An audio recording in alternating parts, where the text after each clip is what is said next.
Hey there, folks! Today, I'm diving into one of the most intense episodes in the ongoing conflict between Russia and Ukraine. This past weekend, Ukraine found itself under an overwhelming barrage of drones and missiles launched by Russia. The attacks began Saturday night and continued into Sunday morning, spreading alarm and chaos across the nation. Russia's onslaught involved a staggering 367 air attack vehicles, including 9 Iskander ballistic missiles, 56 cruise missiles, 4 guided air missiles, and a whopping 298 attack drones.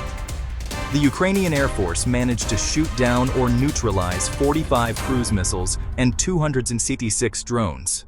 But still, many projectiles reached their targets, causing significant damage. The impact on civilian areas was devastating. At least 18 people were killed, including 3 children from the same family, and 85 others were injured. Over 80 residential buildings were damaged, and numerous fires broke out across the country. President Zelensky described the strikes as deliberate attacks on ordinary cities, a stark contrast to Russia's claim that they were targeting Ukraine's military-industrial complex. Amidst this chaos, a significant prisoner exchange took place between Russia and Ukraine, marking the largest swap since the war began over 3 years ago. Around 1,000 soldiers were returned to their respective countries. President Zelensky confirmed the exchange on Sunday morning, highlighting a moment of cooperation despite the relentless fighting. However, the exchange happened against the backdrop of continued hostilities. Russian attacks did not pause for the swap, and according to Ukrainian Air Force numbers, this was the 4th consecutive night of over 100 missiles and drones being launched into Ukraine. Conversely, Ukraine also launched its own drone attacks on targets inside Russia, showing the conflict's continued intensity. Efforts to find a peaceful resolution have yet to yield results.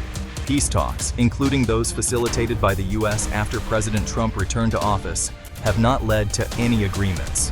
Ukraine has called for a 30-day ceasefire to enable serious peace negotiations, but Russia's demands, including keeping territories they've taken and preventing Ukraine from joining NATO, remain a significant barrier. Both countries continue to blame each other for the failed peace talks. Ukrainian leaders, including President Zelensky, argue that Russia's ongoing large-scale attacks prove Moscow is not genuinely interested in peace. They believe that stronger international sanctions are necessary to pressure Russia into considering an end to the war. The international community watches with growing concern. President Zelensky insists that only intense pressure on Russia will bring about an end to the conflict. Without this, he fears, Russia and its allies will only continue to escalate their deadly actions, potentially extending their reach to Western countries. In summary, while the prisoner exchange offered a brief moment of hope, the war between Russia and Ukraine shows no sign of slowing down. The relentless drone and missile attacks, coupled with unsuccessful peace talks, paint a grim picture of the ongoing conflict. Stay tuned for more updates on this developing story. Thanks for watching, and be sure to subscribe for the latest news.